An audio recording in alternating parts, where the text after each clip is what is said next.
नमस्कार, मैं श्यामगिरी। आज के कार्यक्रम में आप सभी दर्शकों का स्वागत है। शिंदे, एकनाथ शिंदे, अजीत पवार दोनों एक साथ महाराष्ट्र में आएंगे एनडीए छोड़ करके। यह बात कही जा रही है कि एकनाथ शिंदे और शरद पवार, माफ कीजिएगा, अजीत पवार अब एक हो जाएंगे क्योंकि एनडीए से मोह भंग हो गया इनका। लेकिन कितना संभव होगा एनडीए से निकल पाना, जब अब अजीत पवार बीएमसी चुनाव को लेकर के एनडीए से अलग हो रहे हैं कि एनडीए के साथ हम चुनाव नहीं लड़ेंगे, जबकि एनडीए में डिप्टी सीएम है एकनाथ शिंदे। एनडीए से अलग होने की बात पूरी तरह से कर रहे थे कि मैं एनडीए में रहूंगा या नहीं रहूंगा, एनडीए के साथ छोड़ूंगा, मैं जल्द फैसला कर सकता हूं। तो अब वो बीएमसी चुनाव एनडीए के साथ नहीं लड़ेंगे, एनडीए का दामन छोड़ेंगे बीएमसी चुनाव। ऐसे में अजीत पवार और एकनाथ शिंदे दोनों छोड़ रहे हैं। लेकिन इस बीच एनडीए के एक नेता ने इस्तीफा दिया, मंत्री ने, तो देवेंद्र फडणवीस ने इस्तीफा स्वीकार कर लिया, सीएम महाराष्ट्र के। और उसके बाद वहां उस मंत्री के घर छापा पड़वा दिया गया। यानी कि किसी नेता को रहना है तो मोदी के साथ ही रहना पड़ेगा, मोदी को छोड़ के नहीं जा सकता। मोदी के साथ छोड़ेगा तो जेल जाएगा, चाहे वह आरोपी हो किसी चीज का या आरोपी ना हो। यह बहुत क्लियर है, इस बात से इनकार नहीं कर सकते। दूसरी चीज कि एकनाथ शिंदे और भाजपा में लगातार टकराव जारी है, लेकिन देवेंद्र फडणवीस जो है वह कुछ ज्यादा सक्रिय है। कहते हैं कि मैं एकनाथ शिंदे की इनकी लंका मैं ही जलाऊंगा। तो लंका जलाने का उनको ज्यादा शौक है। भले उनके शीर्ष नेताओं की लंका लगी हुई है, लेकिन शौक ज्यादा पाले हुए हैं। अंजाम वक्त बताएगा। लेकिन जब अजीत पवार भी कहते हैं कि मैं साथ नहीं रहूंगा, मैं एनडीए छोड़ करके बीएमसी का चुनाव लड़ूंगा, तब मुश्किलें बढ़ जाती हैं। क्योंकि एकनाथ शिंदे और अजीत पवार में, एकनाथ शिंदे को आप साइड कर रहे हो, मक्खी की तरह निकाल के फेंक रहे हो, और अजीत पवार भी आपका साथ छोड़ दिए तो सरकार गिर जाएगी। भारतीय जनता पार्टी की पूर्ण बहुमत की सरकार नहीं है। हालांकि जो है सीटें वह भी वोट चोरी की हैं, राहुल गांधी कहते हैं। तो ऐसे में महाराष्ट्र की भारतीय जनता पार्टी की सरकार संकट में आ गई है। अब अजीत पवार कहते हैं कि मैं अपने चाचा शरद पवार के साथ घर वापसी कर लूंगा। एकनाथ शिंदे भी उद्धव ठाकरे से नजदीकियां बनाते हुए लग रहे हैं। ऐसे में महाराष्ट्र की राजनीति उबाल मार रही है। लेकिन यह एकनाथ शिंदे और अजीत पवार दोनों अगर एनडीए छोड़ रहे हैं जैसा दावा कर रहे हैं, तो महाराष्ट्र की सरकार गिरेगी ही। केंद्र की सरकार के लिए भी संकट खड़े हो जाएंगे, क्योंकि 8 सांसद और 100 विधायक अलग हो जाएंगे। ऐसे में क्या मोदी चुप रहेंगे? मनरेगा खत्म करके नया बिल जो विकसित भारत लाया गया, जी राम जी, उसमें देखा गया कि चंद्रबाबू नायडू नहीं चाहते थे समर्थन देना, और वह खुली तौर पर बगावत कर बैठे थे। कह रहे थे कि यह बोझ है। किस तरह पार्लियामेंट के अंदर रात को 1 बजे उन्हें समर्थन देना पड़ा, मजबूर होना पड़ा। समर्थन देते वक्त जो तस्वीरें आई वह भी बड़ी चौंका रही है, क्योंकि एक मायूसी, एक दर्द झलक रहा था उस वक्त समर्थन देने का जब ऐलान कर रहे थे तो।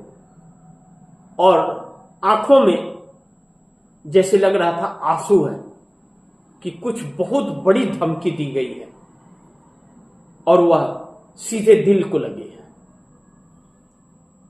इससे एक बात तो साफ हो गई कि एनडीए गठबंधन के जो घटक दल हैं नरेंद्र मोदी के साथ, वह खुश तो नहीं है, मजबूर है।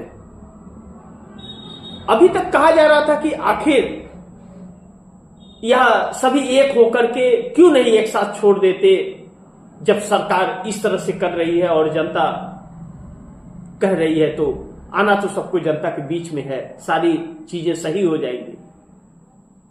लग रहा है कि कनपटी पे कुछ लगाया गया है, जो नहीं हट पा रहे हो, नहीं साथ छोड़ पा रहे। ऐसे में रास्ता क्या है इस सरकार से बचने का? कैसे छुटकारा मिलेगा इस सरकार से कि ऐसी सरकार है? ऐसा कभी किसी ने कल्पना नहीं की थी। लेकिन इस सरकार को लाई भी तो जनता ने ही है। जनता विकास ज्यादा चाहती थी, तो दुविधा में दोनों गए और रहीमन मिले न राम।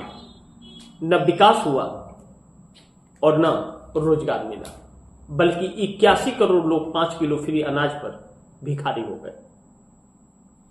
अब ऐसे मोड़ पर महाराष्ट्र के अंदर एक अलग राजनीति करवटें लेने लगी है।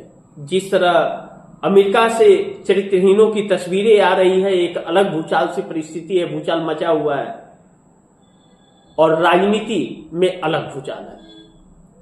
पृथ्वीराज चौहान महाराष्ट्र से ही हैं। उन्होंने वह कांग्रेस के पूर्व मुख्यमंत्री रहे हैं, महाराष्ट्र के, साफ छवि के हैं, साफ सुथरे सम्मानित व्यक्ति हैं। धन दौलत तो नहीं बनाया, लेकिन नाम बहुत कमाया। उन्होंने कहा कि अमेरिका से एप्स्टीन फाइल जो आने वाली है, उसमें नाम चिन्हों के नाम हैं और सत्ता बदल जाएगी। तो सरकार पार्लियामेंट स्थगित करके भाग खड़ी हुई। कहा जा रहा है कि मोदी के नाम, हिरेन जोशी के नाम,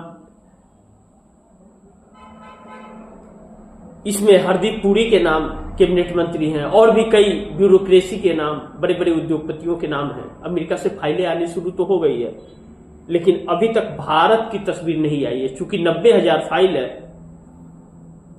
तो वक्त तो लगेगा उसे उस तस्वीर को आने में।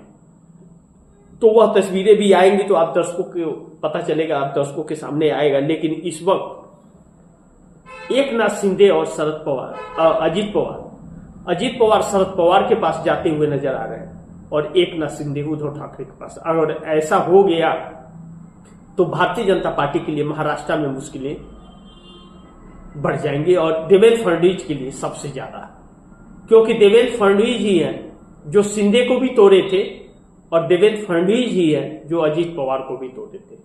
ऐसा बिल्कुल नहीं कहा जा सकता कि मोदी और शाह की इसमें हाथ नहीं रहे हैं, बिल्कुल रहे हैं, लेकिन देवेंद्र फडणवीस सूत्रधार रहे हैं। क्योंकि प्रधानमंत्री नरेंद्र मोदी जब राज ठाकरे और उद्धव ठाकरे से दिल्ली में मुलाकात करने गए, देवेंद्र फडणवीस भी आए थे। उस वक्त की बात है जब रशिया के राष्ट्रपति पुतिन आए थे देश में। तो बात राज ठाकरे और उद्धव ठाकरे से की जा रही थी सत्ता बचाने के लिए, क्योंकि सत्ता जा रही थी। और अब एकनाथ शिंदे, अजीत पवार घर वापसी करेंगे तो वह उम्मीदें भी टूट जाएंगी।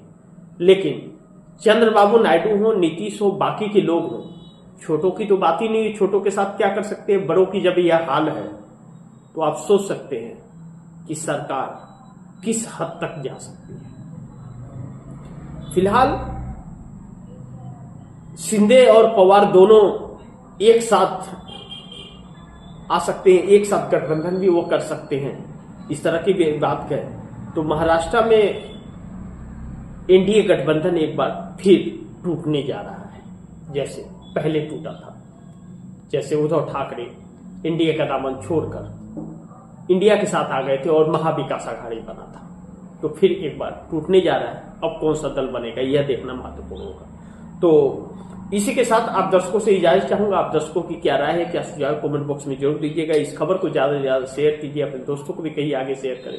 आपने अगर चैनल को सब्सक्राइब नहीं किया, सब्सक्राइब कर लीजिए। अपने दोस्तों को भी कहिएगा चैनल को सब्सक्राइब करें। मिलते हैं अगली खबर के साथ, तब तक के लिए नमस्कार।